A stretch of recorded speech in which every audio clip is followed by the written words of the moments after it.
राधा स्वामी। परम पुरुष पुरन धनी राधा स्वामी नाम, तिनके चरण पदम परे कोट कोट प्रणाम।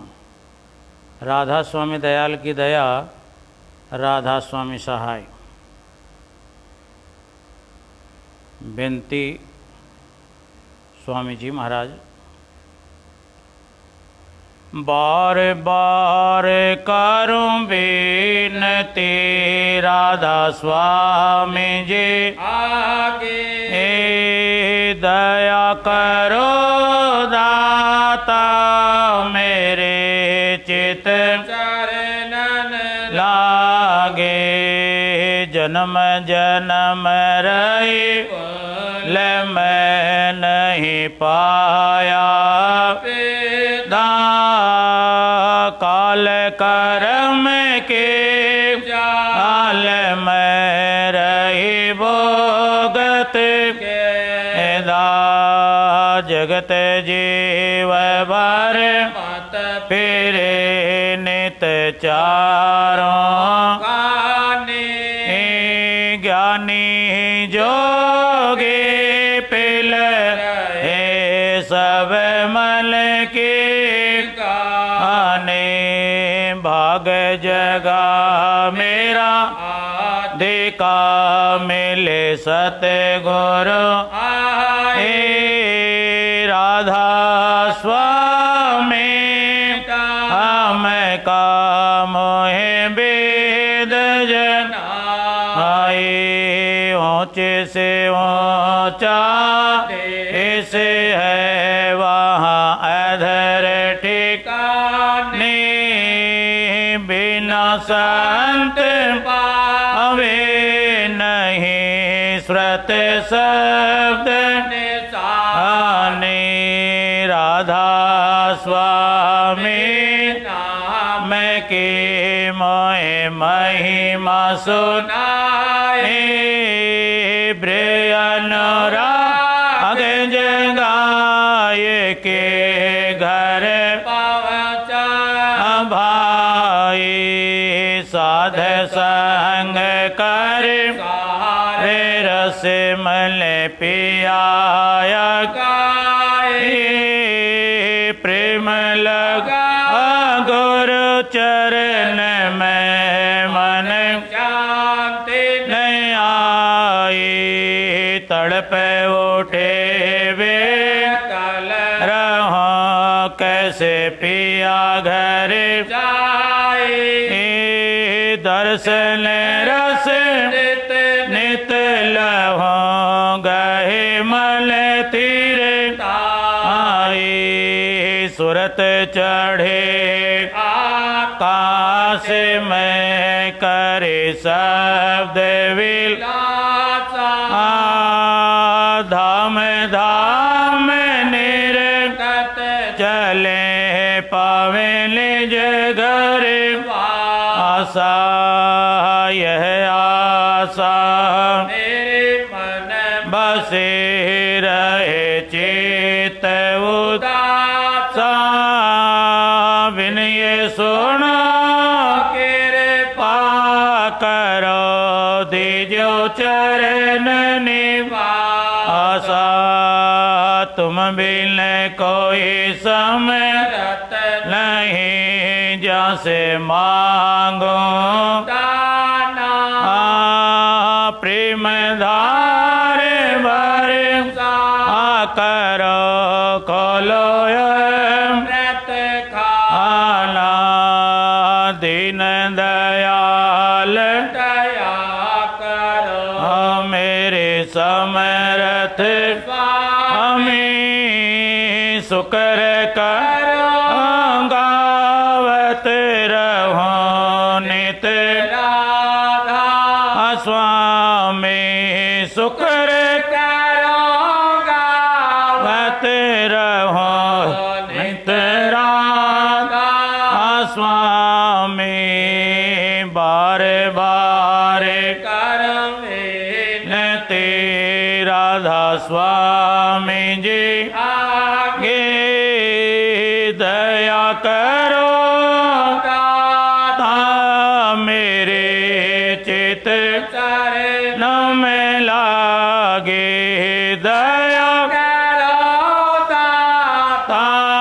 प्यारे चित चरण में लागे। राधा स्वामी। देखिए 3-4 महीनों से हम जितने भी प्राणी मात्र इस संसार में निवास करते हैं उन सब के ऊपर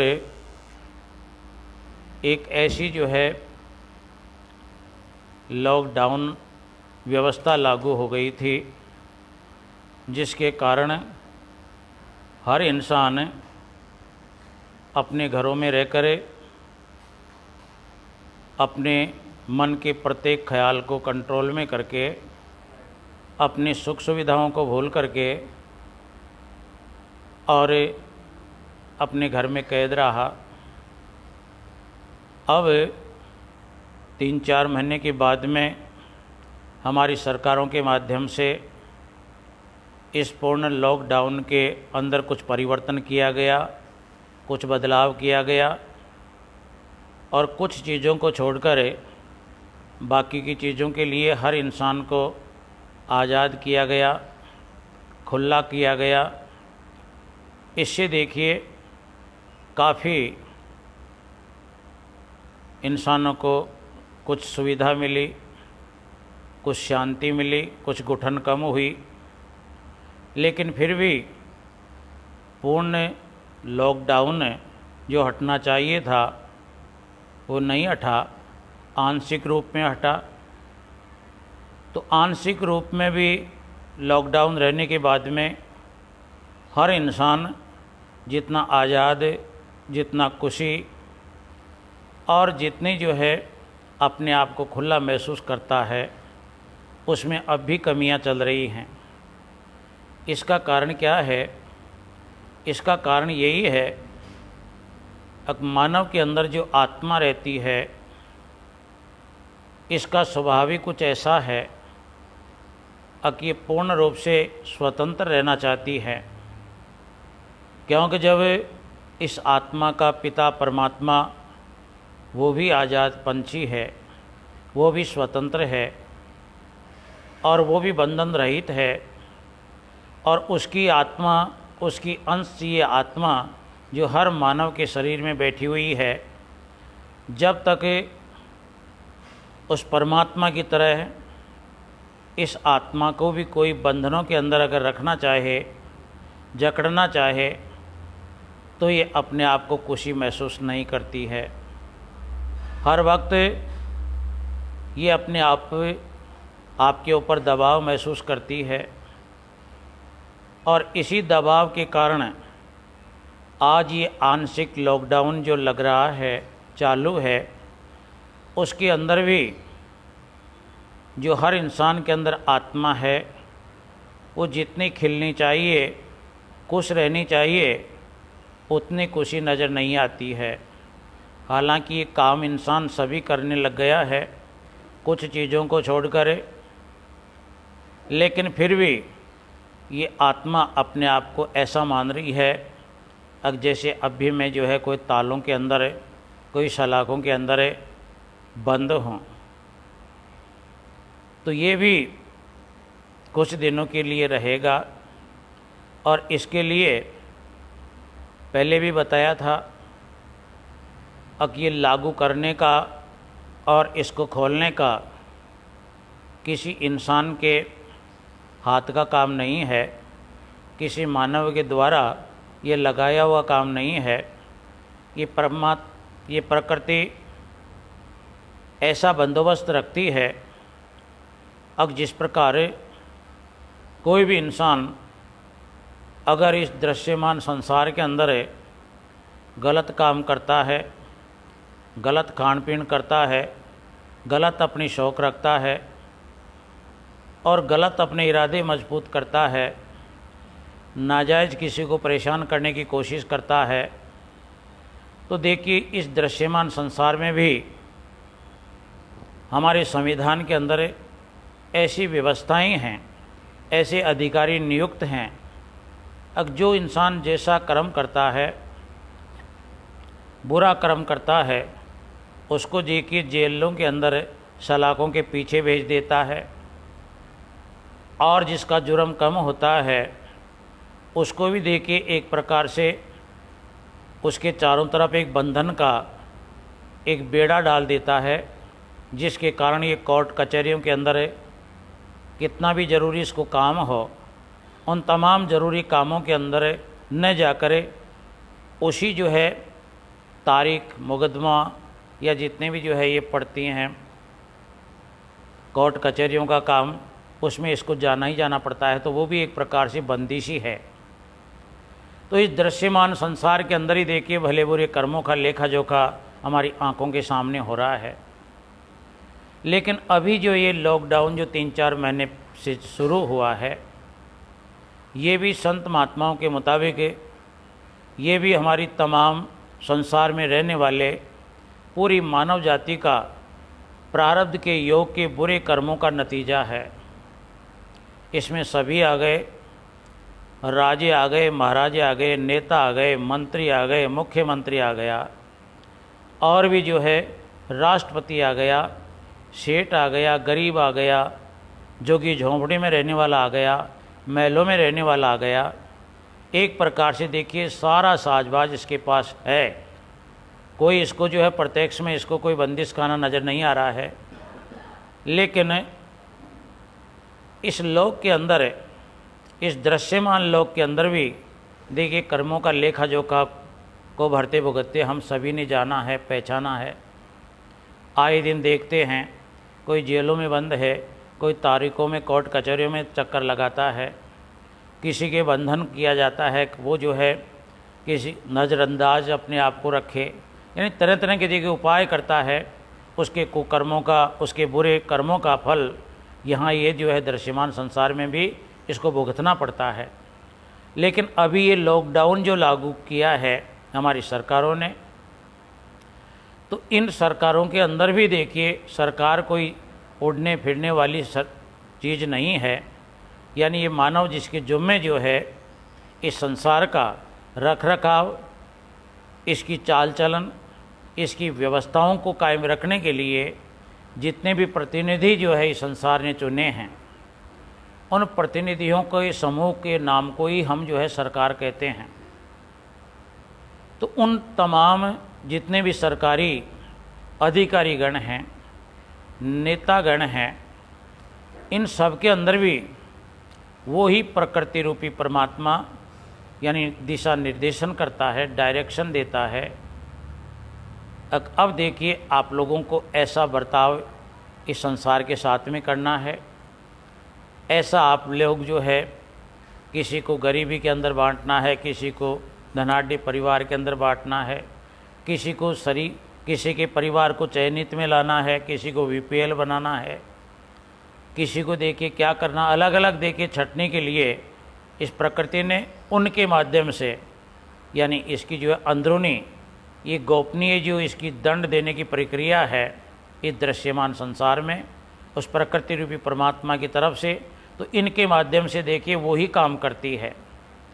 तो वो ही काम करते करते हमने देखा अब एक देखिए कोरोना नाम का वायरस जिसके डर से, जिसके भयभीत होकर देखिए हमारे बड़े बड़े जितने भी हमारी व्यवस्थाओं के अंदर लगे हुए जितने भी स्टाफगण था, मानव का समूह था, अधिकारियों का, डॉक्टरों का, इंजीनियरों का, वैज्ञानिकों का, और भी देखिए हमारे प्रतिनिधियों का, इन सब के अंदर बैठकर यानी ये डर भी उसी परमात्मा ने इस संपूर्ण मानव जाति के माध्यम से कई जन्मों का जब इनका जो है प्रारब्ध का योग इकट्ठा होकर जब आता है तो सामूहिक देखिए उस कर्म को भुगतान करने के लिए इनके माध्यम से, इनके थ्रू पूरे संसार को देखिए लॉकडाउन करना पड़ा।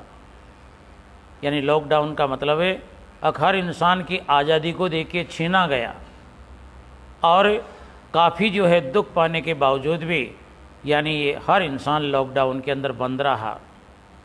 अब देखिए उन कर्मों का थोड़ा थोड़ा सा जो है दबाव कम हुआ है, उसी का नतीजा हम लोग देख रहे हैं कि कुछ छूट जो है हर इंसान को इसमें मिलती जा रही है। और हो सकता है चंद दिनों के अंदर वो तमाम जो एक सामूहिक जो है कर्म था पूरी मानव जाति के ऊपर, वो कर्म अगर जो है हल्का हो जाएगा तो संपूर्ण जो है लॉकडाउन समाप्त हो जाएगा, बिल्कुल जो है लॉकडाउन रहित देश हो जाएगा। तो इसलिए इस लॉकडाउन के अंदर चाहे संपूर्ण लॉकडाउन हुआ हो, चाहे अब आंशिक लॉकडाउन है, हर भाई बहन देखिए सरकारी आदेशों की पालना हर भाई बहन जो कर रहा है, उन सभी को बहुत बहुत बधाई हो, बधाई के पात्र हैं। अब जिन्होंने देखिए इस सामूहिक कर्म से बचने का उपाय जो गवर्नमेंटों के माध्यम से, सरकारों के माध्यम से इस इंसान को टाइम बाई टाइम इनको जो है सूचनार्थ आदेश मिलता है, उसकी हर भाई बहन पालना कर रहा है। इसलिए पूरे संसार के अंदर रहने वाले भाई बहनों को बहुत बहुत बधाई। और आगे भी देखिए हम यही उम्मीद करते हैं, अब जब तक ये संपूर्ण यानी ये जो है प्रारब्ध का बुरे कर्मों का योग जब तक जो है इसमें संसार में रहेगा, तब तक ये आदेश हर भाई बहन को मानना है। जैसे सरकारी आदेश सुनने को मिलता है उसकी बड़ी खूबी से पालना करें, जिस प्रकार पहले से हम करते आए हैं। तो हम लोग और भी जो है बधाई के पात्र होंगे और इस सामूहिक कर्म से हर मानव जाति उभर कर एक न एक दिन जो है बिल्कुल आज़ादी के रूप में फिर से वापस विकसित हो जाएगी। तो अब हमारा दायित्व बनता है अब सरकारों के आदेश की पालना करें और उन्होंने जो भी गाइडलाइन दे रखी हैं उन तमाम गाइडलाइनों का जो है हर भाई बहन यानी उनका इस्तेमाल करे, काम में लेवे। जैसे बताया है अपने मुंह को जो है खुला मत छोड़िए, मास्क लगा कर रहिए, अपने हाथों को धोते रहिए, ज़्यादा भीड़ भाड़ वाली जगहों से जो है बचिए, क्योंकि गवर्नमेंट के इतने जो है लंबे इतने जो है उनके पास कोई मिलिट्री या वो तो है ही नहीं कि एक एक आदमी की जो है वो बेचारा पीछे दौड़ाएगा, यानी केवल उसका आदेश माने, क्योंकि ये कोई गवर्नमेंट का कोई निजी पर्सनल मामला नहीं है। इसकी पालना हम करते हैं या नहीं करते हैं ये तो अपने ऊपर जो है हमको ध्यान देना पड़ेगा, क्योंकि अगर जो है इस रोग के कारण अगर इंसान की मृत्यु हो जाती है, मौत हो जाती है, तो फिर न देख के इसका गांव रहेगा, न इसका कुटुंब परिवार रहेगा, न इसके पास इसके बाल बच्चे होंगे, यानी सब कुछ को छोड़ छाड़ कर ये इंसान मर जाएगा। तो कहने का मतलब है अगर जीव है तो जहान है, अगर इंसान जिंदा है तो सारा संसार इसके सामने होगा। तो ये कोई गवर्नमेंट का विशेष दबाव नहीं है। अगर आप लोग देखिए बचाव में ही बचाव है, आप लोग खुद इसका बचाव करोगे तो आप लोग देखिए जितनी श्वासें इस प्रकृति ने हमारे शरीर के अंदर रखी हैं उनका हम सदुपयोग कर सकेंगे, अन्यथा जो हम यहाँ से हमारे को ये प्रकृति जो है कबूल नहीं करेगी, हमारे को यहाँ से भेज देगी। और उसके बाद में जो हमारा दृश्यमान संसार में जो हमारे पीछे जो लाइन लगी हुई है हमारी जाति की, हमारी बिरादरी की, हमारे कुटुंब की, हमारे परिवार की, हमारे सगे संबंधियों की या हमारे जो है पदों की, हमारे औहदों की, जो भी ये लाइन हम लोगों के पीछे पड़ी है, इसके हम मालिकाना हक हमारे पास नहीं रहेगा। हम देखिए शरीर को त्याग कर आत्मा फ्री हो जाएगी। तो इसलिए आगे भी इस तमाम बात का जो है हर भाई बहन पालन करे, ऐसी हम जो है हर भाई बहन से कामना करते हैं। और इसके साथ साथ जितनी भी हमारी धार्मिक आस्थाएं थी, हर इंसान देखिए संसारिक कामों के अंदर अपने अपने प्रारब्ध के कर्मों को अंजाम दे रहा है। किसी के प्रारब्ध के अंदर अगर जो है बुरे कर्म हैं तो देखिए मानव का शरीर मिला तो क्या हुआ, इसके अंदर भी देखिए गरीबी अमीरी, यानी हम लोग संसार के अंदर जितना भी उतार चढ़ाव देखते हैं ये प्रारब्ध के उन्हीं कर्मों का जो है लेखा जोखा है।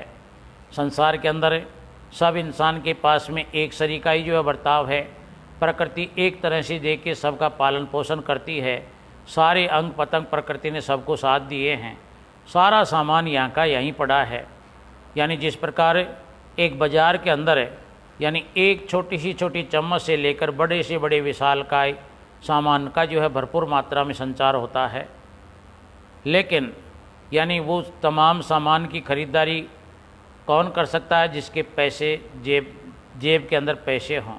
जितने पैसे होंगे उतना सामान जो है इंसान खरीद सकता है, और जिनके पास पैसों की ज़्यादा मात्रा है वो ज़्यादा महंगे आइटम खरीद लेगा, और जिसके पास काम चलाऊ सरकार है वो देखिए मीडियम सामान खरीद कर अपने घर को आएगा, और जिसके पास बिल्कुल ही जो है यानी चिल्लर, जिनके पास जेब के अंदर खुली रेजगारी जिसके पास पड़ी है, तो वो रेजगारी के बतौर जो है हल्की मोटी आइसक्रीम खा सकता है या छोटी मोटी चीज़ें ही खरीद सकता है। हालांकि बाज़ार में सारी चीज़ें पड़ी हैं, लेकिन उन चीज़ों का जो है ये मालिकाना हक जब ही अदा कर सकता है जब इसकी पूंजी स्वयं के पास हो। तो इस संसार के अंदर भी जो हमारे को दिख रहा है, ये दृश्यमान जो संसार हम लोग देख रहे हैं, यहाँ भी देखिए कि इसको बाज़ार की संज्ञा दे दीजिए। इस काल की देश के अंदर देखिए बाज़ार जो लग रहा है हमारे चारों तरफ है, इसमें कितना कितना सामान पड़ा है, खट्टे मीठे स्वाद ले लो, और भी देखिए अनेक प्रकार के रंग रोगनियाँ देख लो, सफ़ेद काला नीला पीला हरा जितना भी रंग देख लो, और भी देखिए तरह तरह की वनस्पतियों को देख लो। कोई दरख्त कितना प्यारा लगता है, किसी के कांटे लगा दिए, किसी के फूल लगा दिए, किसी के फूलों के अंदर भी जो है तरह तरह के रंग भर दिए, उसके ऊपर जो है फल भी अलग अलग लगा दिए। कोई फल मीठा होता है, कोई खटमीठा होता है, कोई बिल्कुल कड़वा होता है, पता नहीं क्या क्या व्यवस्था देखिए इस बाज़ार के अंदर इस काल महाराज ने देखिए पैदा की हुई हैं। तो इस संसार में, दृश्यमान संसार में, यानी देखिए जब तक इंसान रहता है ये अपनी दिनचर्या के अंदर आराम चाहता है, खुशी चाहता है, सदा देखिए यानी ये मेहनत से दूर, कठिनाइयों से दूर, परेशानियों से दूर और सदा हंसमुख प्रवृत्ति रहना चाहता है। जितने इसने ख्याल जोड़े हैं संसार के, उन तमाम ख्यालों के अंदर देखिए इसको यानी खुशियाँ ही खुशियाँ सुनने को आवे।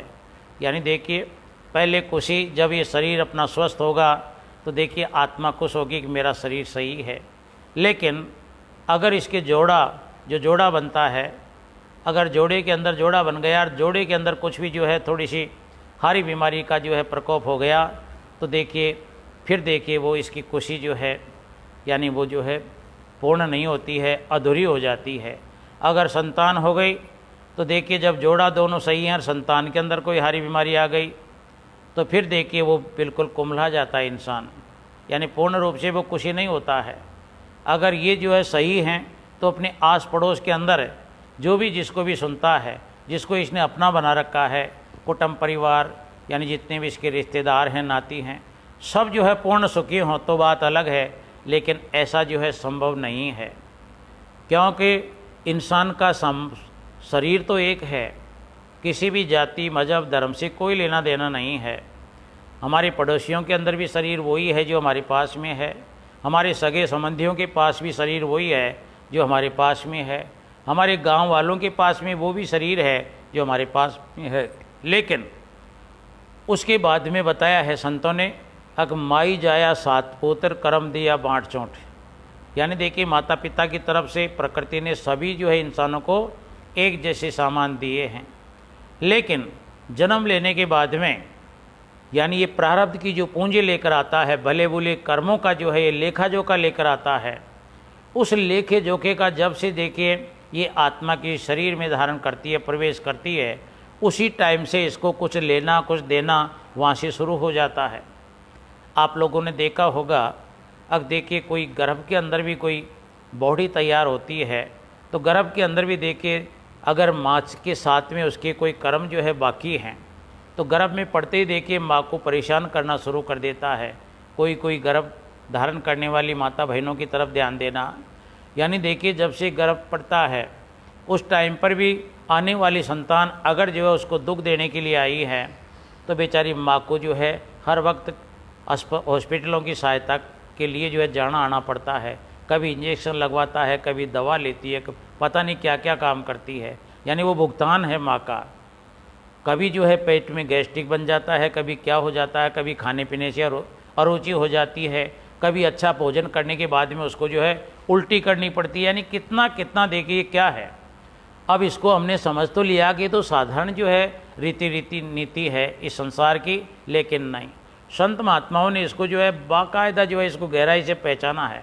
अक नहीं, हमने इसको साधारण मान के इसको जो है भुगतान कर रहे हैं, लेकिन साधारण काम नहीं है।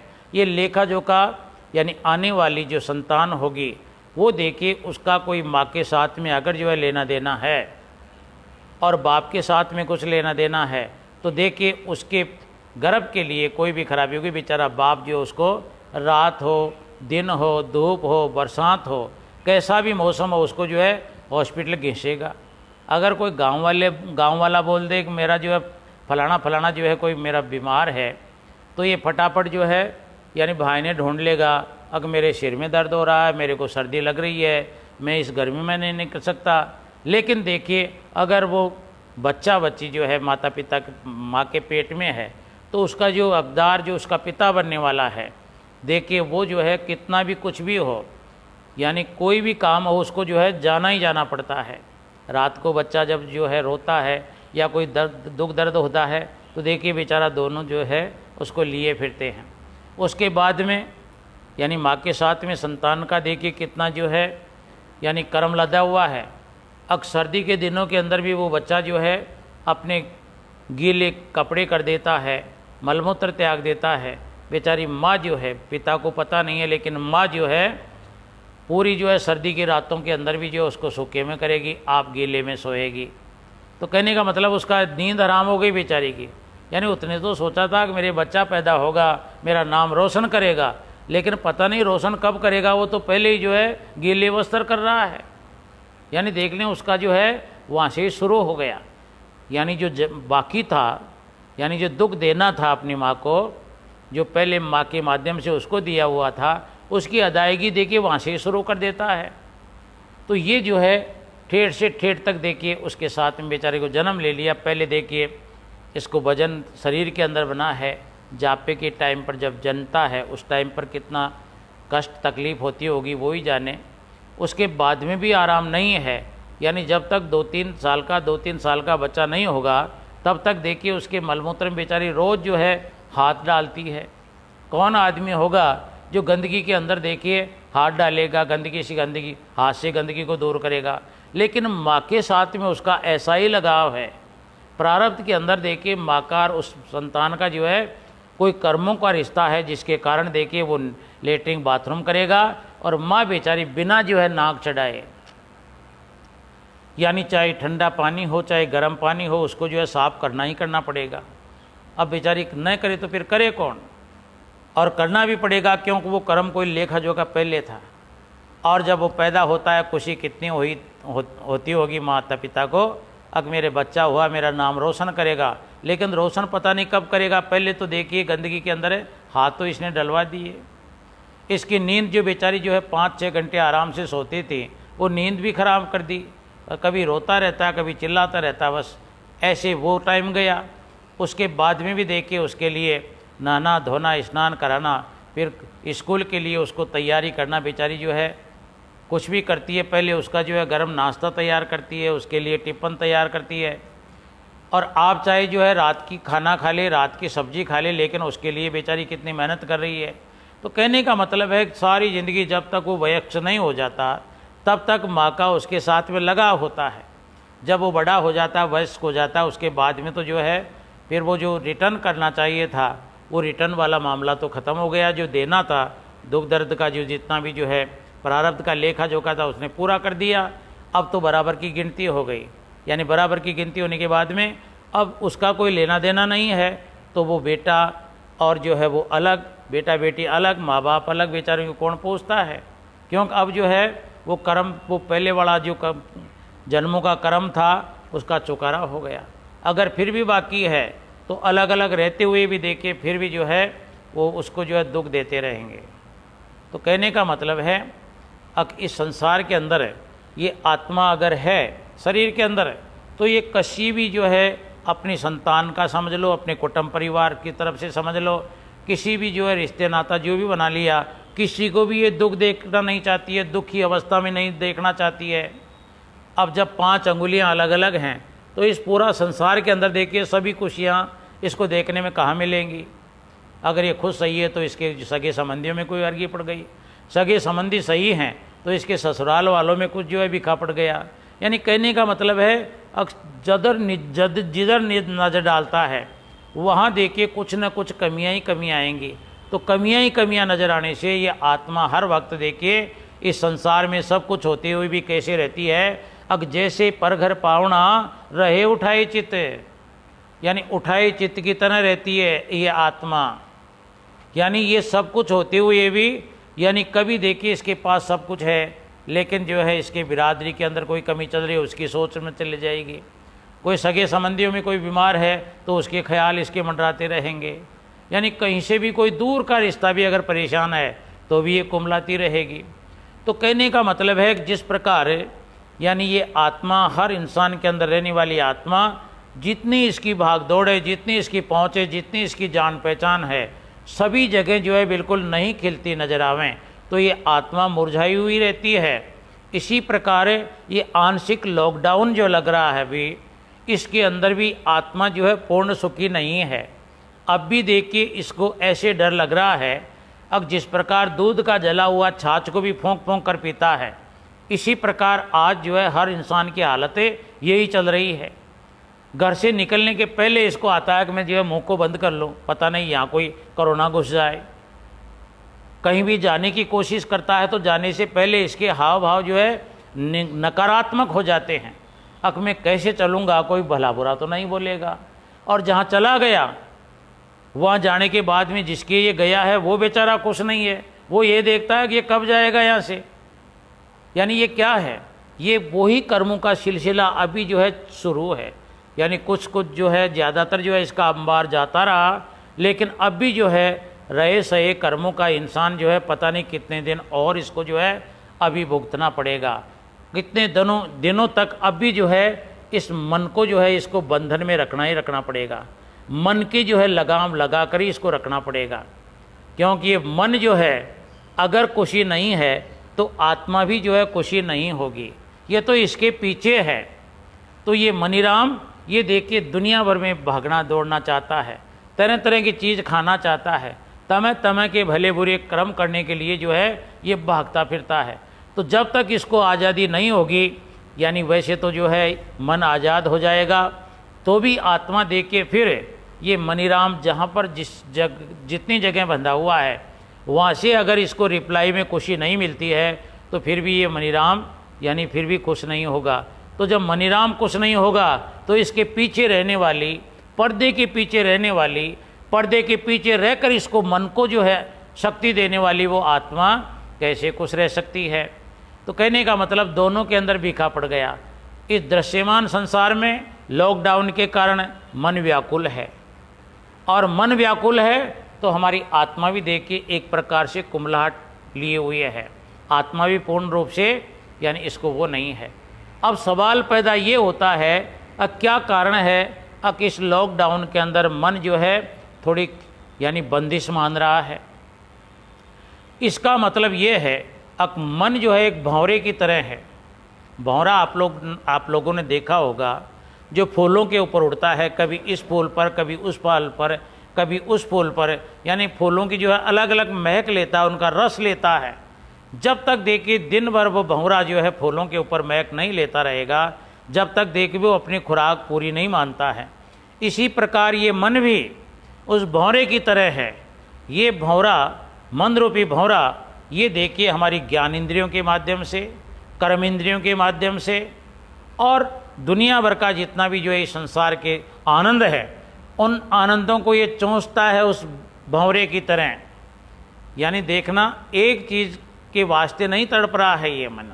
24 घंटे अगर आप लोग इस मन की जो है बैठ के देखोगे, इस मन की भागदौड़ देखोगे, तो जिस प्रकार भंवरा एक जगह से दूसरी, तीसरी, चौथी, यानी पूरे दिन जो है फूलों पर मंडराता रहता है, और शाम को देखिए रात ही हो जाती है, भंवरा एक जगह पड़ जाता है, लेकिन उसकी जो है पूर्ति नहीं होती है।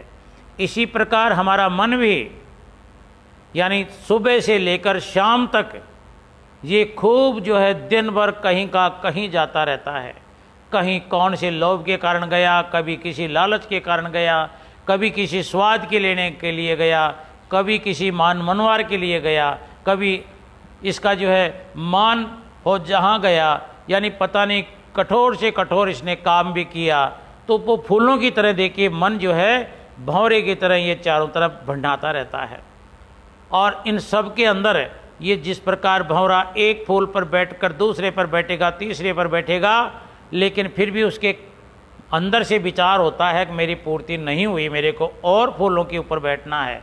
तो देखना शाम तक देखिए हम दुनिया भर के काम, दुनिया भर के 24 घंटे दंड फंद इतने करते हैं, अब इंसान को पता नहीं है कि मैंने दिन भर में कितना जो है चला, कितनी जगह का मेरे ख्याल आया। उन ख्यालों को भी देखिए कई कई संत महात्माओं का ऐसी वाणियों के अंदर लेखा जोखा है। अब हर इंसान के दिल दिमाग के अंदर ये मन के अंदर देखिए इतनी भागदौड़ रहा करती है। मन जो है सुबह से शाम तक 24 घंटे में 1.25 लाख जगहों पर बैठता है। 1,25,000 जो है फूलों का रस लेता है ये हमारा मनीराम। लेकिन फिर भी इतने फूलों पर बैठने के बाद भी जिस प्रकार वो भंवरा जो है अंधेरा होने के कारण बेचारा बैठ जाता है, सुबह का इंतज़ार करता है, इसी प्रकार ये मनीराम भी देखिए सारी ज़िंदगी बस इसी प्रकार 24 घंटे में इतने जगह बैठने के बाद भी इसकी पूर्ति नहीं होती है। अब नहीं होती है तो इस मानव के चोले के अंदर आने का मकसद इस आत्मा का क्या था? अब ये मनीराम इस बात को देखता, अब मैं जिन फूलों के ऊपर, जिस त्रिलोकी के अंदर, जिस दृश्यमान संसार के अंदर अनेक प्रकार के जो है मैंने शरीर धारण करके, और शरीर धारण करके इस संसार के अंदर यानी देखिए इतने ही ख्यालों के अंदर मैं पूरी ज़िंदगी जूझता रहा, लेकिन मेरी संतुष्टि नहीं हुई, मेरी भूख की पूर्ति नहीं हुई। तो इसलिए संतों का मानना ये था और दीगर जो है योनियों के बजाय इस मानव के चोले के अंदर इसके अंदर कुछ विशेषताएं परमात्मा ने दी है। अब उन विशेषताओं को ये काम में लेकर यानी इस दृश्यमान संसार की भागदौड़ को जो है कुछ कम करके, और ये जो है उन कमियों की तरफ जो है पैर डालता जिस कमी के कारण इसकी पूर्ति वाला सामान, एक ही फूल के अंदर इसकी पूर्ति होने वाले सामान की ये तलाश करता, इसको जगह जगह भागने की आवश्यकता नहीं पड़ती। तो बेचारा ये देखिए वो एक जगह वाली चीज़ को ये ज़िंदगी में कभी जो है यानी बैठने की, ध्यान देने की कोशिश नहीं करता है। तो ऐसे ही देखिए आध्यात्मिक संत महात्माओं ने क्या कहा है। अब वो एक चीज़ क्या है जिससे इस मन रूपी भंवरे को जो है तृप्ति मिले, अनेक जगह भटकने के बजाय एक जगह इसकी पूर्ति हो जाए। तो संतों का ये शोध है, ये उनकी खुद की जो है यानी निष्कर्ष उन्होंने निकाला है। अगर ये इंसान अपने मन को कंट्रोल में करके यानी अदृश्य जो है उस परमात्मा रूपी जो है प्रकृति का अगर ये ध्यान करे, जो इसके अंदर ही बैठी बैठी देखिए तमाम इसकी जो है क्रियाओं को अंजाम दिला रही है, उसकी ये खोजबीन जाकर उसके जो है यानी भंडार के अंदर जाकर देखे तो इसको मालूम पड़े अब मैं जो है कहाँ ढूंढ रहा हूँ और वस्तु कहाँ है। तो वो जगह होती है यानी जिसको संत महात्माओं ने कहा है अब इस आत्मा की बैठक। बैठक का मतलब है जहाँ से देखिए पूरे इस संसार को पहचानने की, संसार के स्वाद लेने की शक्ति का भंडार है। जिस प्रकार किसी भी जो है जीवन के अंदर जो लोग बागों को जिमाया जाता है, उन तमाम मिठाइयों को एक कमरे में बंद किया जाता है जिसको कोठ्यार बोलते हैं। अब देखिए कोठ्यार के अंदर सामान पड़ा हुआ, जीवने वाले दूर दराज बैठकर अपना अपना जो है स्वाद ले रहे हैं, लेकिन बैठे बैठे इंसान देखता है कि वहाँ भी देखिए पुरस्कारा चल रहा है, वहाँ भी जो है खाना परोसा जा रहा है, लेकिन वो कभी बोलता है कि वो परोस रहा है, उसके पास में ये सामान, किसी के पास कुछ सामान वो देखता है उस सामान का मालिक वो है, लेकिन वास्तव में वो तो जो है केवल कार्यकर्ता हैं, बाकी उनको सामान मिलता है अलग जगह से, जो वहाँ जो है कोठ्यार जिसको बोलते हैं, भंडार जिसको बोलते हैं। अब हर इंसान जो जीवने बैठ गया वो पुरस्कारों की तरफ तो ख्याल रखता है, अब उसके पास ये, उसके पास ये है।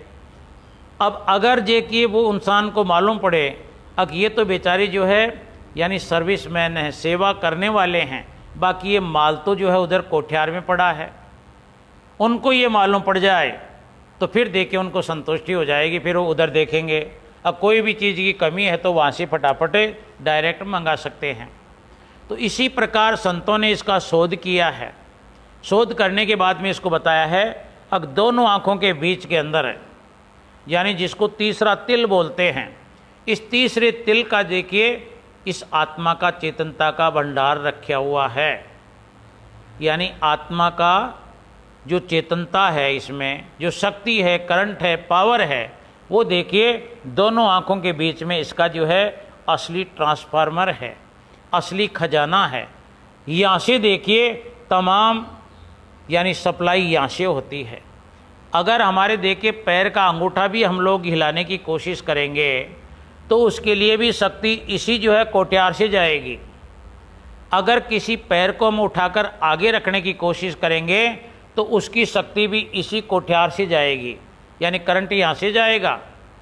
आगे चलने के लिए, पीछे जाने के लिए अगर हम देखिए किसी चीज़ को देखने की कोशिश करेंगे आँखों के माध्यम से, तो देखने की शक्ति का पावर भी देखिए इसी आत्मशक्ति का जो भंडार है दोनों आँखों के बीच में, वहाँ से जो है पावर आकर हमारी आँखों की यानी इस रेटिना के ऊपर पड़ेगा, आँखों के ऊपर उसका करंट आएगा, इसका स्विच ऑन होगा, फटाफट हमको नज़र आएगा।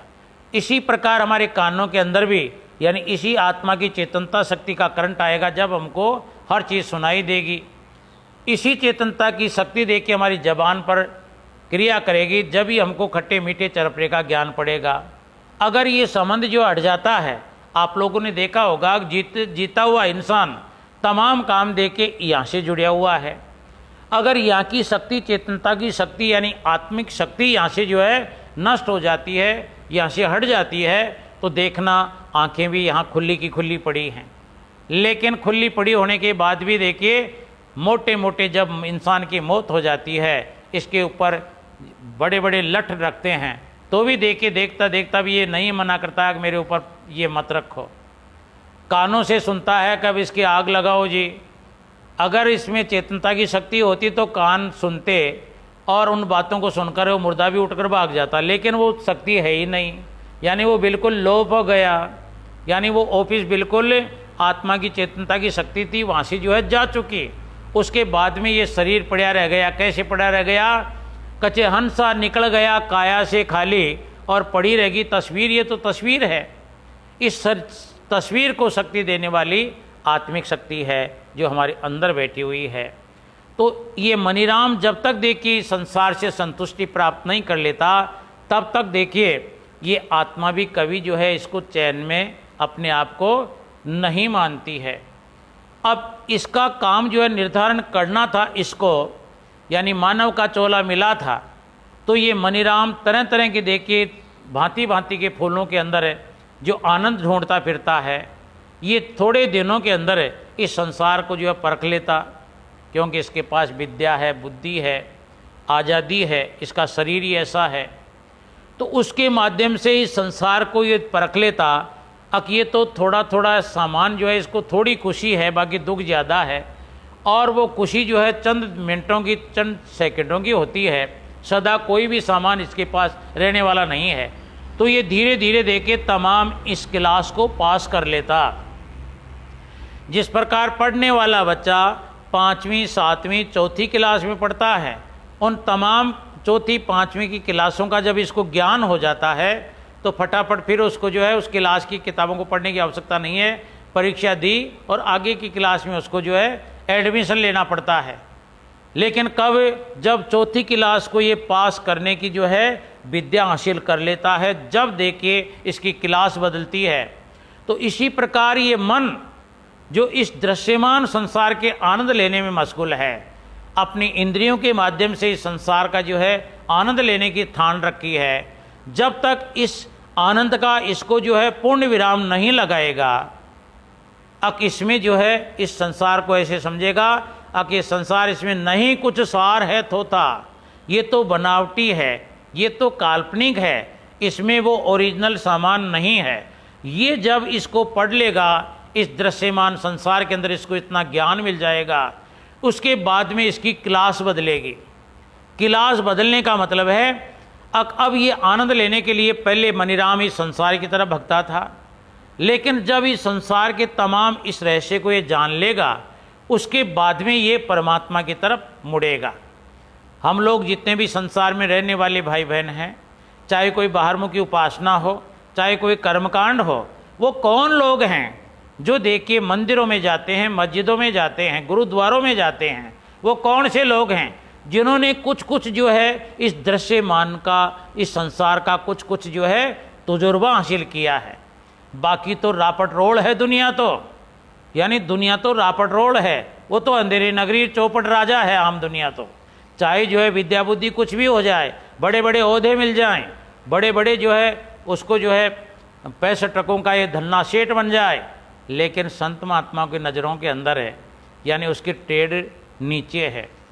यानी जो देखिए कोई भी कर्मकांड करता है, बाहरमुखी उपासना करता है, अपने जो है आराध्य देव की उपासना करता है, कोई जितने प्रकार की भक्तियाँ इस संसार में शुरू हैं, जो भी काम इनको दे रहा है, यानी सुख शांति के माध्यम से, यानी मेरे को सुख मिलेगा, शांति मिलेगी, चैन मिलेगी, मोक्ष मुक्ति तो चाहने वाले बहुत कोई जो है विरले हैं, लेकिन पहले हर आत्मा चाहती है कि मैं जहाँ रहता हूँ इस दृश्यमान संसार में जो है मेरे को आनंद मिले। और उस आनंद मिलने की जगह वो इंसान जाएगा जिसको इस संसार का कुछ तजुर्बा हो गया। यानी चौथी क्लास के अंदर जो लड़का जो है किताबों के अंदर माहिर होता है, यानी पढ़ाई के अंदर होशियार होता है, उसको क्लास में मॉनिटर बना देते हैं। यानी क्लास वही है, लेकिन और लड़कों से मास्टर उसको मानते हैं कि इसकी बुद्धि थोड़ी ज़्यादा है, तीक्ष्ण है, इसलिए सबका देखिए बच्चों के अंदर उसको मॉनिटर बना देते हैं। यानी उसकी ट्रेड बदल गई। एक तो साधारण बच्चे हैं, और उन साधारण बच्चों के अंदर उसी क्लास के अंदर जो होशियार होता है, जिसको उस पढ़ाई की किताबों का, उस सिलेबस का कुछ ज्ञान हो जाता है, उसको मॉनिटर बना देता है।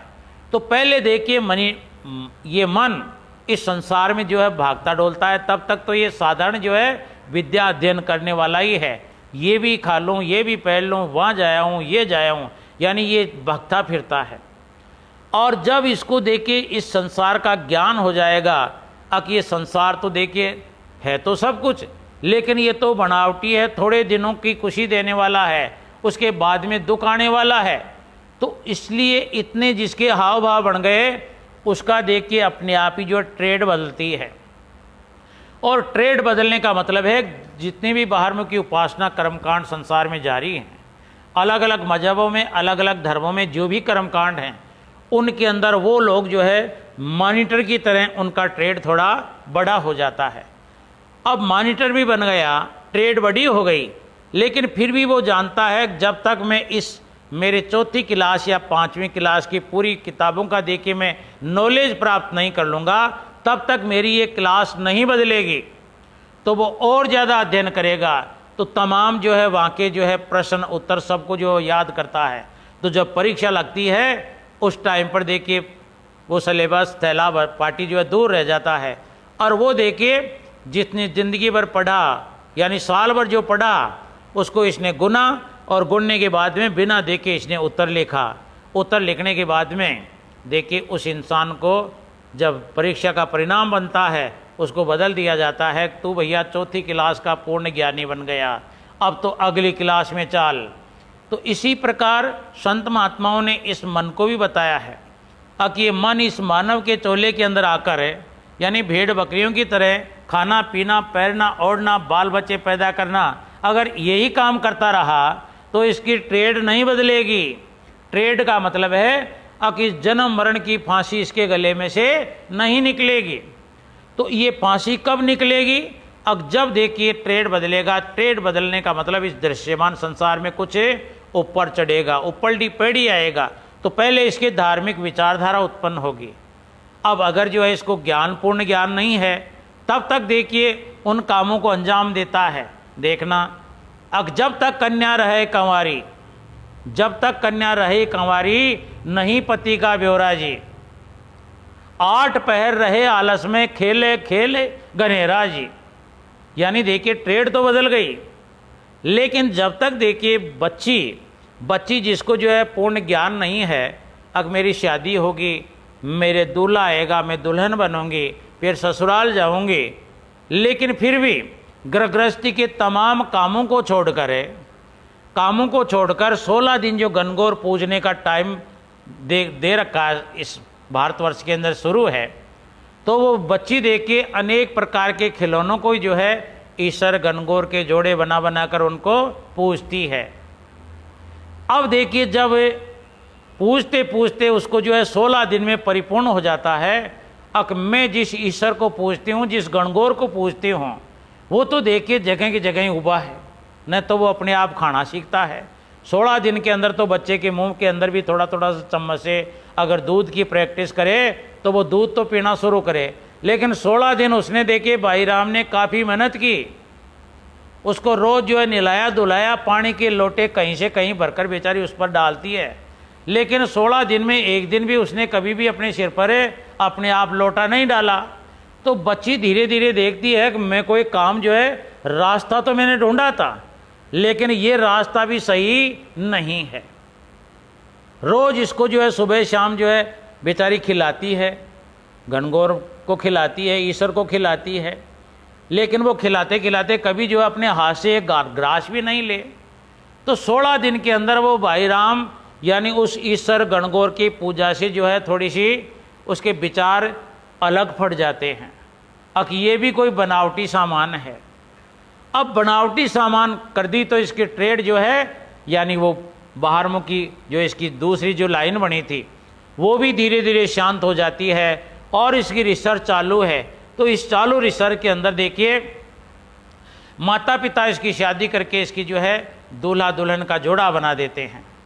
जोड़ा बनाने के बाद में फिर देखना अब ये जोड़ा अपने आप नहा भी लेता है गर्मी लगे तो, अब मेरे को नहलाने की आवश्यकता नहीं है। और पेट के अंदर भूख लगती है, अपने आप रसोई का कुंदा खोल कर ये खाना भी खा लेता है। तो भाई राम संतुष्टि होगी, था मेरे जोड़े लायक, तो वो जोड़े लायक नहीं था जो हाथ खड़े करके उबा रहे अब मेरे को खाना खिलाया कि नहीं खिलाया। तो अपने आप ही देखिए अंदर से यानी उस परमात्मा को पहचानने की शक्ति हमारे अंदर है, यानी शक्ति अंदर है, लेकिन उस पर देखिए भूल भरम का कचरा पड़ा हुआ है। यानी ये कचरा जैसे जैसे दूर होगा अपने आप ही वो ज्ञान इसका जो है फूटेगा, दरखत बनेगा। तो इसलिए वो बच्ची अब आराम से जानने लगी अब मेरा जोड़ा बराबर का हो गया। जब फिर वही बच्ची कहेगी, क्या कहेगी, जो पहले एक खेल खेला करती थी तो उसके बारे में देखिए बच्ची के विचार बदल जाएंगे। अब जिन ईश्वर गणगौर के लिए बच्ची रूठ जाती थी, रोया करती थी, अब देखिए उनके बारे में उसका सोच क्या हो गया। कचे ऐसे बर को क्या बरूं, ऐसे बर को क्या कब बरूं जो जन्मे और मर जाए, बर बरनो एक सांवरो जो चूड़ो ही अमर हो जाए। यानी देखना उसकी सोच में बदलाव, यानी ये विचार उसके अंदर थे, लेकिन यानी उस सोच के ऊपर देखिए कई जन्मों के अज्ञानता का गिलाफ इसके ऊपर चढ़ा हुआ है। मानव के चोले में आने के बाद में यानी देखिए इसकी ट्रेड बदलते बदलते ये आ जाती है, तब ये रास्ता ढूंढती है। अब रास्ता ढूंढते ढूंढते देखिए फटाफट इसको आध्यात्मिक संत महात्माओं से मेल होता है, और आध्यात्मिक संत महात्माओं से मेल होता है तो देखिए संत महात्मा क्या करते हैं। अब जिस प्रकार देखिए एक बच्ची जो है शादी योग्य हो जाती है, उसको जो है ईश्वर गणगौर जो है खेलना आ जाता है, तो फिर माता पिता जानते हैं कि अब इसका जो है शादी ब्याह करना है।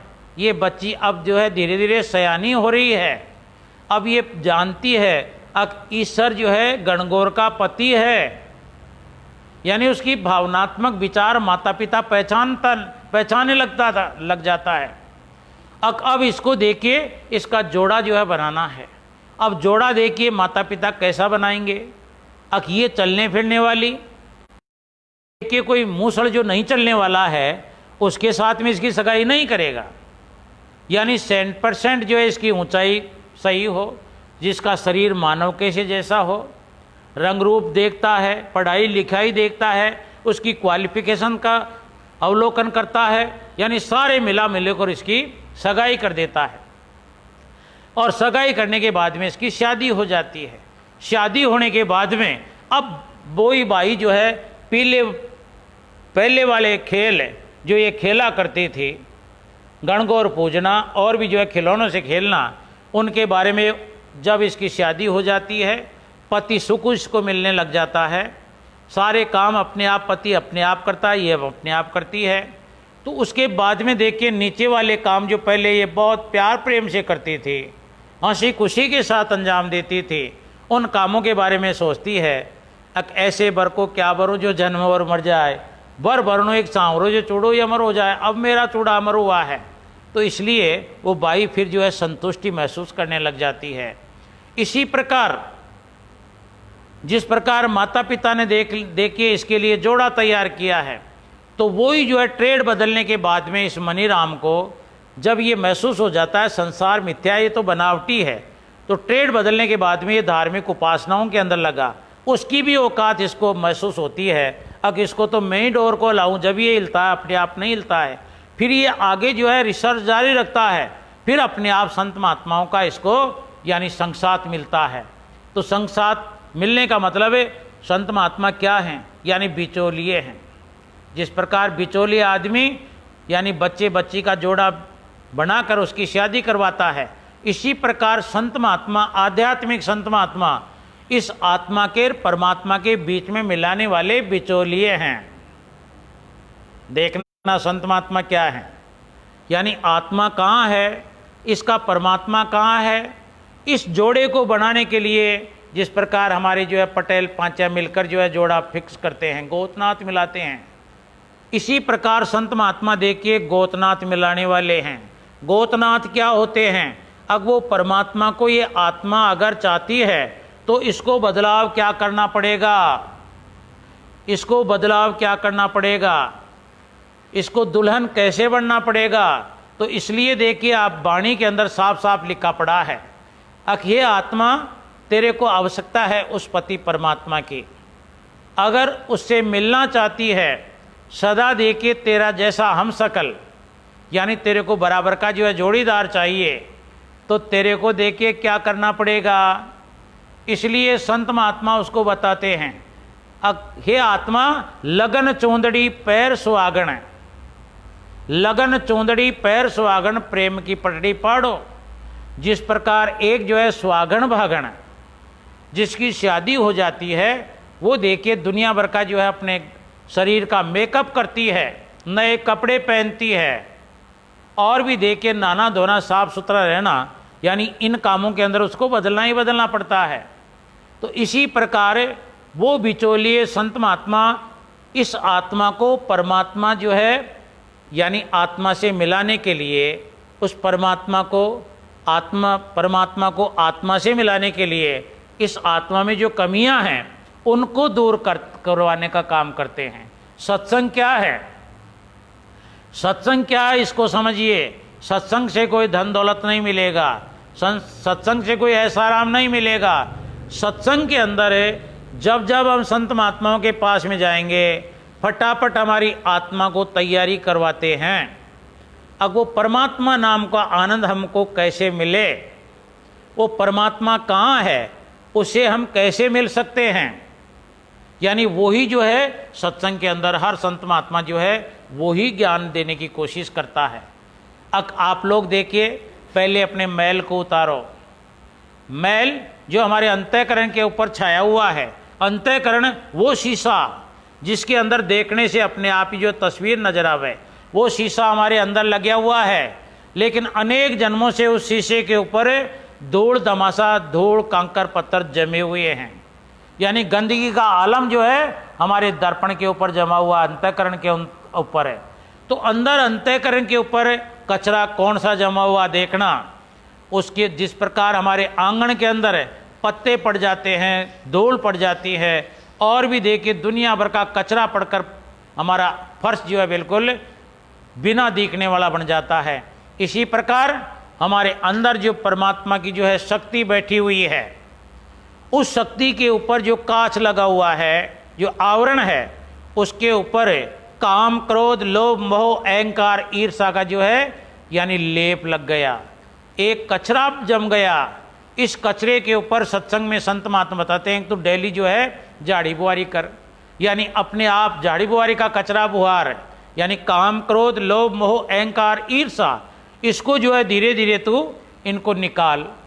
अगर सत्संग में आकर भी हम लोग यानी ये कचरा नहीं निकालते हैं अपने आप का, तो फिर हमारे जो है सत्संग में लगने के बाद भी घर के अंदर घर कलेश चल्लूर हो जाएगा। हमारे अड़ोसियों पड़ोसियों से लड़ाई झगड़े हम लोग करते रहेंगे, भाई बंधों के अंदर लड़ाई झगड़ा चालू रखेंगे। इसका मतलब है अब सत्संग के अंदर जो संत महात्मा हमको बता रहे हैं उस चीज़ को हम काम में नहीं लेते हैं। अगर काम में लेते तो क्या होता, हालांकि ये कई जन्मों का कचरा जमा हुआ है, लेकिन फिर भी अगर हम डेली सत्संग सुनते हैं, जब जब मौका मिलता है सत्संग रूपी झाड़ू लगती रहती है, तो फिर वो कचरा जो बिल्कुल कठोर हो गया था वो धीरे धीरे घिसेगा। कैसे घिसेगा? करत करत अभ्यास के जड़मत होत सुजान, रसरी आवत जात है और शिल पर पड़त निशान है। जिस प्रकार रस्सी आते जाते जो है पत्थर पर निशान पड़ जाता है, इसी प्रकार हम उमंग की साथ में, लगन की साथ में अगर सत्संग में आते जाते हैं तो हमारे अंतःकरण के ऊपर जो कांच के ऊपर जो यानी कचरा जमा हुआ है, उस कचरे के ऊपर झाड़ी बुआरी ज्ञान की जो निकालते रहेंगे तो धीरे धीरे देखिए जिस प्रकार रसरी आते जाते वो पत्थर के ऊपर निशान बन जाता है, हमारे कई जन्मों के दाग धब्बे जो है वो अपने आप ही जो है दूर होते जाएंगे। अब जैसे जैसे दूर होते जाएंगे हमारे अंदर से प्रकाश आना शुरू हो जाएगा, हमारी आकृति जो है दिखना शुरू हो जाएगी कांच के ऊपर। भाई कांच के ऊपर दर्पण के अंदर हमारा फोटो नहीं दिखता है, अभी तो हमारा अंदर देखते हैं तो बिल्कुल दीवार दिखती है, हमारा स्वरूप नहीं नजर आता है। स्वरूप कांच नीचे लगा हुआ है, लेकिन इसके ऊपर लेप हमारा जो है कई जन्मों का छपा हुआ है। तो हम सत्संग के अंदर बैठकर संत महात्मा की दी हुई ज्ञान रूपी झाड़ू का अगर प्रयोग करेंगे तो धीरे धीरे वो कचरा जैसे जैसे जो है यानी पारदर्शी बनना शुरू होगा, अपने आप ही हमको जो है टूटिया फूटिया नजर आने लग जाएगी, हमारी फोटो सामने दिखने लग जाएगी। तो ऐसे ही देखिए बिल्कुल साफ सुथरा जो है अंदर से हमारा जो है ये कचरा हम जो है सत्संग के ज्ञान के झाड़ू से हम दूर करते रहेंगे तो एक न एक दिन देखिए हमारे को स्वरूप नजर आएगा, अपना खुद का स्वरूप। खुद का स्वरूप यानी आत्मा को अपना स्वरूप मालूम पड़ेगा, अब मैं क्या हूँ। अभी तो देखिए ये आत्मा जानती नहीं है कि मैं तो संसार हूँ। ये कभी अपने आप को गरीब मानती है, कभी अपने आप को खुशी मानती है, कभी अपने आप को रंज में दुख में हारी उतार चढ़ाव विचारों के अंदर बेचारी मानती है। इसको अपने जो है अस्तित्व का मालूम नहीं है। अस्तित्व का मालूम तो जब ही पड़ेगा अब जब ये अपने आप का अंदर का मैल सत्संग के माध्यम से सुनकर रोज झाड़ी बुआरी अंदर की करता रहेगा। तो सभी सत्संगी बहन भाइयों को ये आदेश है, अब जब भी आप सत्संग सुनो अपने ऐबों को कचे छांट छोड़ अपने अवगुण गिन गिने। यानी हमको कौन सी क्रिया करनी है, भजन ध्यान सुमिरन बने या न बने इसकी चिंता मत करो, भजन सुमिरन नहीं बनेगा। यानी पहले ये बात करो अब मेरे अंतःकरण के अंदर है जो संसारिक देखिए कचरा पट्टी भरा पड़ा है, ये जो है इसको मैं धोकर बिल्कुल साफ कर लूँ। ऐसे लग जाओ अब जैसे माता बहन देखिए होली दीपावली के रोज़ों के अंदर है, कितना भी जरूरी काम हो लेकिन पहले अपने घर का झाड़ी बुआरिया जाड़ा माकड़ा सभी भार भूर के बाहर गिरती हैं काई होली माता दिवाली माता, और वो आकर हमको जो ओढ़मा दे देगी।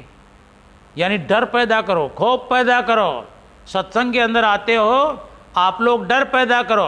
अब हमारा मैल अगर अंदर है तो हमको तो मालूम नहीं पड़ता है, लेकिन संत महात्माओं का इसका मालूम पड़ता है। देखना कोई भी चीज़ अगर बदबू मार रही है तो वो बदबू आगे नहीं आएगी रास्ते में। यानी जब इंसान दूसरा जाएगा वो फटाफट देगा कि यहाँ कोई बदबू मार रहा है, यार कोई कुत्ता मरा हुआ है क्या। तो हमारे अंदर जब तक मैल रहेगा तब तक देखिए संत महात्मा हमको बराबर जो है यही संज्ञा देंगे, यही कार्रवाई कराएंगे। हमारी ट्रेड हमारी क्लास नहीं बदलाएंगे, क्लास अपने आप बदलेगी। परमात्मा नहीं हो जब तो जो है परमात्मा रख दें, लेकिन परमात्मा तो है, लेकिन उसके ऊपर हमारी भूल भुलैया का जो पर्दा है आवरण है उसको दूर कराने के लिए संत महात्मा प्रयासरत रहता है। सारी जिंदगी हम प्रयास करते रहेंगे तो एक न एक दिन देखिए जीते जी साक्षात्कार हो जाएगी। उसके बाद में देखिए जन्म मरण की त्रासदी दूर हो जाएगी। तो वो एक ही जगह संत महात्मा देखिए दोनों आंखों के बीच में बैठकर अपने आप देखिए कि मेरे अंदर कितना कचरा है। अपने घर के अंदर जाके देखो, अपना जो है हमने आंगन बना रखा था उसमें तो टाइल थी और उसके ऊपर तो ये पत्ते पड़े हैं। तो ये जो है तजुर्बा करो, उसके डरपोक जल्दी से जल्दी इसको जो है दूर निकालते हैं। झाड़ी बुआरी पहले निकालते हैं, तो इसी प्रकार पहले अपने आप का कचरा निकालो, संसार का कचरा निकालने की आवश्यकता नहीं है। बताया स्वामी जी महाराज ने, अपने जीव की कुछ दया पालो, अपने जीव की कुछ दया पालो, 84 का फेर बचा लो। जब तक ये कचरा है तब तक देखिए अंधेरी नगरी और चौपट राजा। परमात्मा हमारे अंदर पास में बैठा हुआ है, लेकिन उस कचरे के कारण वो हमारी आंखों से जो है ओझल हो रहा है। हमारे हारी बीमारी दुख दर्द इनको कौन बचाए? जब परमात्मा के आगे हमने टाटी लगा रखी है, वो देख ही नहीं रहा है, तो फिर हमारी हिफाजत कौन करेगा? इसलिए लौकिक में जब तक रहते हो तब तक भी हमारी देखिए परमात्मा सहायता करे। तो जब ही करेगा परमात्मा, इस टाटी को धीरे धीरे जो है घिसकर साफ कर लो। अपने मन के अंदर जो ऐब है, गंदगियां हैं, इनको जो है दूर कर लो। अपने आप ही वो परमात्मा लौकिक के अंदर भी हमारा सहायक बन जाएगा। और फिर जब लौकिक के अंदर सहायक बन गया तो अपने आप ही देखिए वो भूल भुलैया दूर हो गई, आत्मा अपने आप ही परमात्मा से लीन हो जाएगी। तो इसलिए इस संसार की हानि लाभ, इसकी गरीबी अमीरी, इसका लॉकडाउन, इसका जो है कोई लड़ाई झगड़े टंटे, इसमें जो है हम जिंदगी खपा देते हैं।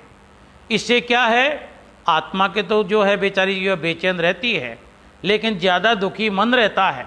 जब तक मन दुखी ज़्यादा रहेगा तब तक ये आत्मा जो है इसको आनंद नहीं आएगा, शांति नहीं मिलेगी। तो इसलिए पहले देखिए इसको बंदोबस्त कीजिए।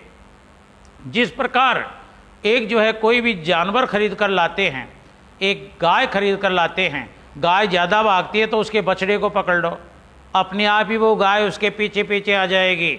भजन ध्यान यानी कब बनेगा हमसे, यानी इस मनीराम बछड़े को पहले बांध लो। राधा स्वामी सत्संग क्या है, ये नाम क्या सिखाता है? ये मन की चौकीदारी सिखाता है। सत्संग का मूल यही है। चाहे शास्त्रों के ट्रक भर लो, किताबें भर लो, लेकिन तमाम शास्त्रों का अगर आप लोग इसमें सार निकालोगे तो इस राधा स्वामी मत के अंदर स्वामी जी महाराज का चला हुआ ये मत है, इसके अंदर मन की चौकीदारी है। अब ये मन की चौकीदारी हमको खुद की करनी है। गुरु महाराज हमारे मन की चौकीदारी नहीं करेगा, संत महात्मा मन की चौकीदारी नहीं करते हैं। उन्होंने तो बता दिया, अग बेटा कले का मूल तेरा मन है, जन्म मरण के अंदर लाने वाला तेरा मन, इस संसार के अंदर जो है चैन की नींद उड़ाने वाला तेरा मन, इस संसार के अंदर देखिए यानी तू व्याकुल फिरता है, जगह जगह भागता फिरता, भगाने वाला कौन? तेरा मन। कोई नहीं भगाएगा, ये तो अपने आप ही जो है तेरा मन भगा रहा है। तो इसलिए संत महात्माओं ने ये मार्ग बता दिया, उन्होंने साफ कह बोल दिया, अक सुख का राज तो ये है, तू अपने आप की जो है चिंता करे, दुनिया की छोड़ दे। तो दुख सुख पाकर इस संसार से चला जाएगा खाली हाथ। ये संसार तेरे साथ जाने वाला नहीं है, इसलिए तू अकेला जाएगा तो अकेला जाएगा, तो कुछ तो जो है निडरपना का जो है काम करके जा, निडर होके तो जा। तो ये सत्संग का जो है यानी लाइनें हुआ करती हैं। तो इसलिए इस संसार की हर चीज़ को देखकर ज़्यादा जो है यानी गीत कौन गाता है, कौन दुखी होता है? ये मनीराम। इस मनीराम ने इस आत्मा को ये बता रखा है अब ये संसार तेरा है और तू ही संसार की है। लेकिन ये बात तो संत महात्माओं ने गलत साबित कर दी। ये आत्मा इस संसार में तेरा कोई नहीं है, ये तो मुसाफिर खाना है। और तेरे को बताने वाले ने कोई गलत राय दे दी, ये मुसाफिर खाना तेरा अपना घर है।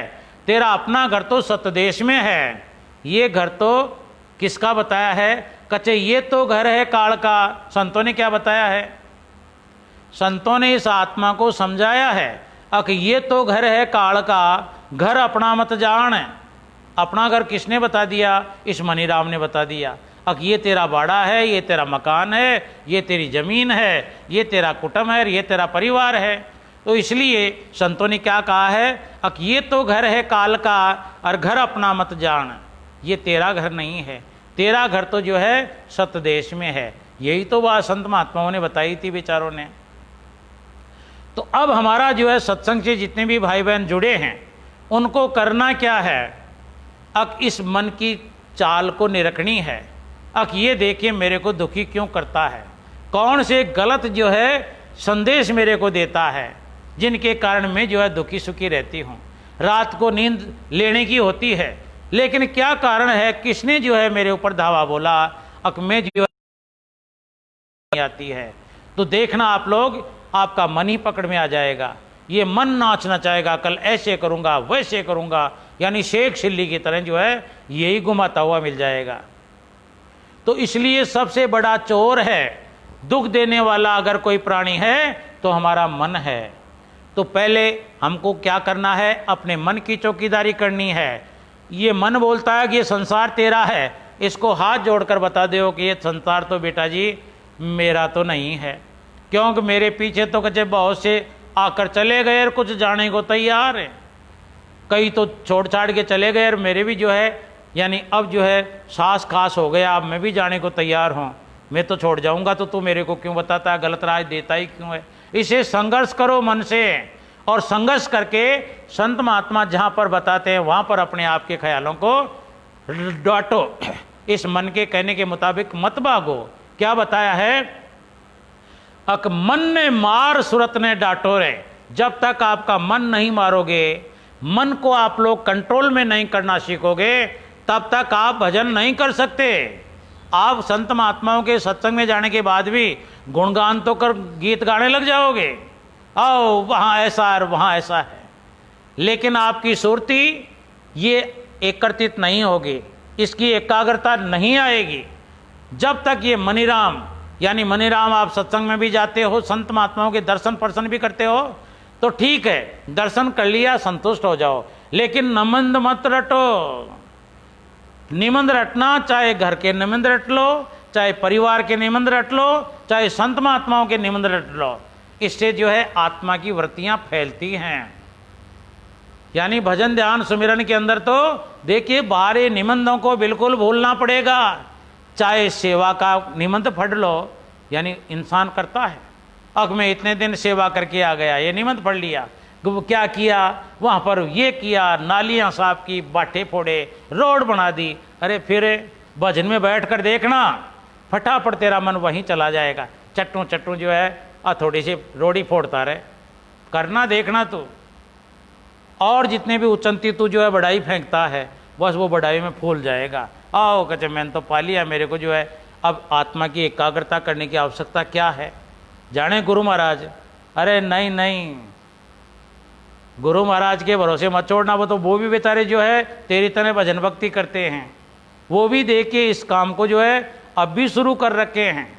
ऐसा नहीं है वो भगवान का ही टूक आ गया, अगर भगवान का ही टूक होता तो फिर इस दुनिया में क्या खाक मारता, क्या खाक जानता क्या वो तो तेरे जैसे, उसको भी सर्दी लगती है, वो भी जो है रोज इंजेक्शन लगवाते हैं, कभी कभी खांसी की दवा लेते हैं, कोरोना से मुंह बांधते हैं, यानी वो तो तेरी जैसे हैं।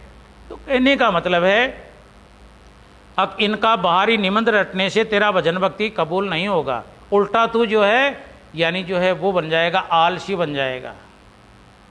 आलसी बन जाएगा तो खुद करनी नहीं बनेगा। अरे ये करने का मत है। तो देखिए स्वामी जी महाराज ने भी अपनी वाणी के अंदर इस मनीराम को ही जो है थोड़ा उलाहना दिया है, इसकी जो है पोल खोलने की कोशिश की है।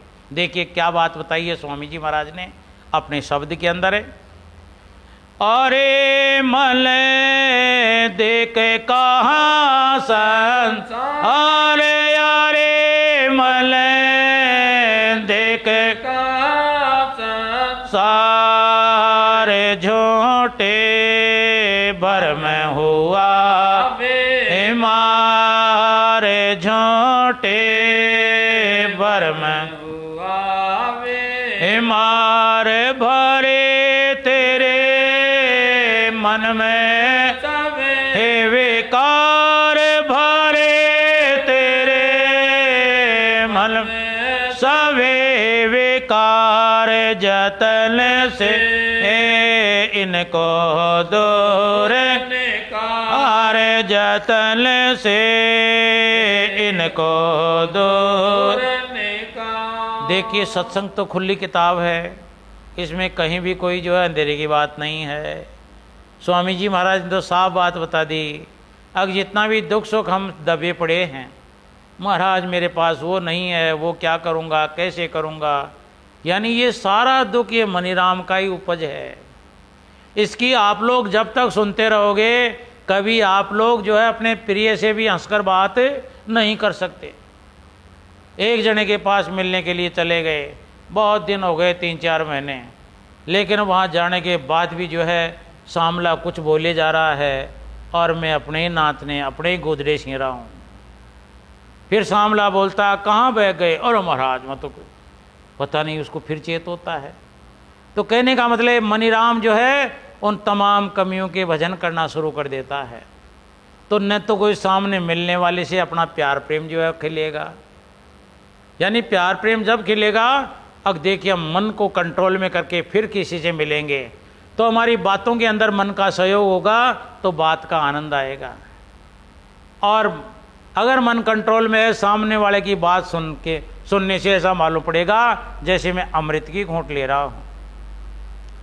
और अगर मन जो है सामने शरीर तो हो गए लेकिन मन और ही नाच रहा है, कहीं दुनिया में भाग रहा है, तो देखिए उठाई चित्त की तरह रहेगा। वो बोलेगा अरे भैया कुछ ठार भागेगा क्या यहाँ से। तो कहने का मतलब क्या है, देखिए स्वामी जी महाराज ने तो सभी बात बताया है। अकड़े का मूल तेरा मन है, जतन से इनको दूर निकाल। यानी जिस प्रकार धीरे धीरे ये मेरा तेरा गुस्सा है, एक एक देखिए कोई किसी ने कहा कि ये तेरा दादा, ये तेरा मामा, ये तेरा घर, ये तेरी जाति, धीरे धीरे देखिए समाती बातों को हमको रट के इसको अंदर रखा है। तो इसको एक बारी जो है इसको खींच कर दूर मत करना, इसको धीरे धीरे अपना मानने की कोशिश। जिस लगन से हमने दुनिया को समझने के अंदर है यानी अपना ध्यान लगाया था, उतना ध्यान अब परमात्मा के नाम की तरफ लगाना है। अब दुनिया की बोली चाली हम नहीं बोलते तो इस दुनिया में कोई शादी नहीं करता, गूंगे का कौन करे। ऐसे ही मान लो अब इस मानव के चोले में अगर उस परमात्मा का जिक्र हमने नहीं माना, परमात्मा का गुणगान हमने नहीं पढ़ा, तो देखिए ये हमारी सारी जो है ये मानव का शरीर जो है बेकार ही चला जाएगा। इतना डरोगे आप, इतना डरोगे अब इस दुनिया के अंदर मेरा आना ना आने के बराबर रह गया और मैं गाय भैंस बकरी की योनि में चला जाऊंगा। इतना डर है, जब तक नहीं बनेगा भजन भक्ति नहीं बनेगा। इसलिए संतों ने कहा है अगर राम बजोरे बावड़िया कर कर मन में सोच, ये सोच का आपको पैदा करना ही करना पड़ेगा। के अंदर सिखाया जाता है अब देखिए इसकी चिंता ज़्यादा करो, दुनिया की चिंता मत करो। उन्होंने कहा है संतों ने अगर माता पिता मिल जाओ सी, जिनके पीछे आप लोग पढ़ रहे हो, जिनके पीछे पीछे आप गुणगान में लगे हुए हो, जिनकी परवरिश में लगे हुए हो, उनके बारे में गुरु महाराज ने बताया था कि माता पिता मिल जाओ सी लख 84 माएँ, लेकिन हरि सेवा गुरु बंदगी फिर मिलन की नाएँ। इसलिए सत्संग जरूरी बताया है। तो क्या बात बताया है, अब वहाँ जतन यानी उपाय बताए जाते हैं। अब कैसे देखिए ये कई जन्मों का दाग धब्बा जो आत्मा के मन का जो ये अंदर जो है एक मेला कुचेला जो है आवरण चिपक गया, वो कैसे जो है दूर कर सकता है इंसान। वही बात सत्संग में हर संत महात्मा बताने की कोशिश करता है। तो बताया क्या है देखिए, हाँ, भरे तेरे मन में सवे विकार, भरे तेरे मन में सवे विकार, जतन से इनको दूर कार, जतन से इनको दूर निकाल। आरे हो ये फिर झूठा सारे हो ये फिर झूठा सारे गहो फिर गुरु के चरण मार गहो फिर गुरु के चरण समा। भैया आप लोग छोटे बच्चे के हाथ में अगर जो है उसने मिट्टी खाना की आदत डाल ली, छोटा बच्चा जो है माटी खाने लग गया, तो उसके दोनों हाथों के अंदर जो है माटी के मोटे मोटे ढेले जो है उसने ले रखे हैं। अब आपको उसको लाडू खिलाना है तो उसका हाथ पहले से जो है मिट्टी का जो है उसका दूर नहीं करोगे, उसके हाथ से मिट्टी का ढेला दूर नहीं करोगे, तब तक वो लाडू कैसे पकड़ेगा। इसलिए संतों का ज्ञान जब तक हम नहीं पकड़ सकते, जब तक हमारे हाथों में दुनिया का ख्याल है। देखना, आराम से समझना, जल्दीबाजी नहीं करना है। हमारे हाथ में जब तक दुनिया के ख्याल हैं, हमारे जो है यानी इस जो है माइंड के अंदर है दुनिया की ख्यालों का जो है खान गढ़ रही है, तो इसमें जो है अलग सामान कहाँ रखेंगे हम। तो इसलिए अलग अगर बच्चे के हाथ में हमको जो है रोटी देनी है, तो रोटी हाथ में देनी तो पहले उसका ये जो है उसका डगल, उसका मिट्टी का जो है ढेला दूर कराओ। अब वो दूर करते ही हाथ खाली होगा, फटाफट रोटी दे दो, कुछ भी सामान दे दो, वो अपने आप ले लेगा। तो इसलिए क्या है, स्वामी जी महाराज की देखिए वाणियों के अंदर साफ साफ लिखा पड़ा है, अब ये संसार हम कब उगलेंगे, जब इसकी जो है औकात हमको मालूम पड़ेगी। अब ये संसार तो केवल जो है स्वार्थी है, जब तक स्वार्थ इसका सिद्ध होता रहेगा तब तक देखिए संसार अपना है, और स्वार्थ जब हट जाएगा तो देखिए बेकदरिया हो जाएगा। देखना आप लोग, धीरे धीरे देख लेना। और हर इंसान को देखिए, ये काल महाराज हर इंसान को यहाँ जो है इस संसार की औकात से बिल्कुल जानकार करने के बाद में भेजता है। अब तो आराम से देख ले, जो संसार तेरे लिए जो है क्या क्या करता था, वो आज संसार तेरी तरफ देखता भी नहीं है। जिसको तूने अपना बना रखा था वो बाईपास दूर से ही करता है, बाय बाय, आ रहा हूँ मैं। इसको देखिए, तमाम ज्ञान ये संसार करा के भेजता है। तो क्या बात बताइए, देखिए स्वामी जी महाराज ने, अब जब ऐसी हालत देखिए इस संसार के ख्यालों का हाथ तू खाली करेगा, जब संत महात्माओं का ज्ञान तेरे को जो है पकड़ में आएगा।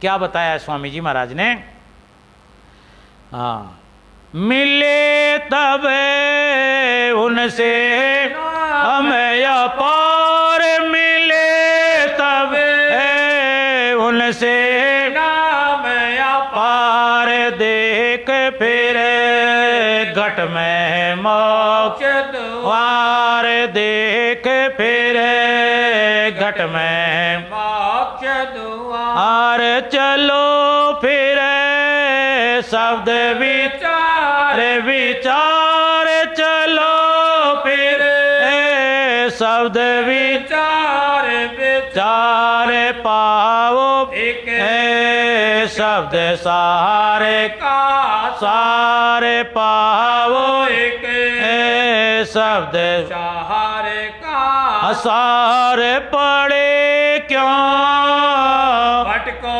ले वार, पड़े क्यों भटको नैनन पार, जहाँ के तिले खिड़की उतरो पार, जहाँ के तिले खिड़की उतरो पार। इसलिए महात्मा, हर महात्मा यही कहता है, मैं स्वामी जी महाराज के अब दोनों आँखों के नीचे नीचे जो भी हमने जो है अपने ख्याल डांट रखे हैं, फैला रखे हैं, वो सारा का सारा जो है यानी चौपट होने वाला है। इसमें हमारा इस संसार में कोई वास्ता नहीं है। हम तो देखिए पराये दुखी दुबड़े हो रहे हैं। हमारा है तो इन 9 द्वारों के ऊपर ये 10वीं खिड़की, इसके ऊपर हमारा राज आएगा।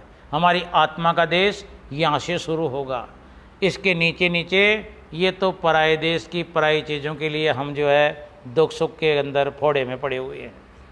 संत महात्माओं का कहना है, अब इनका परवाह मत करे, ये तो ऐसे ही रहेगा, इसको तू जो है सार्थक मत करे कि मैं इसको परमानेंट कर जाऊं, लाखों अरबों रुपए बना बनू कर जो इसको मैं गाड़ा ढाल जाऊं कि कभी जो है अपने आप के अंदर सुरक्षित रहे, कतरे सालों तक ये ऐसा कैसा रहे तो ऐसा ही हो जाएगा।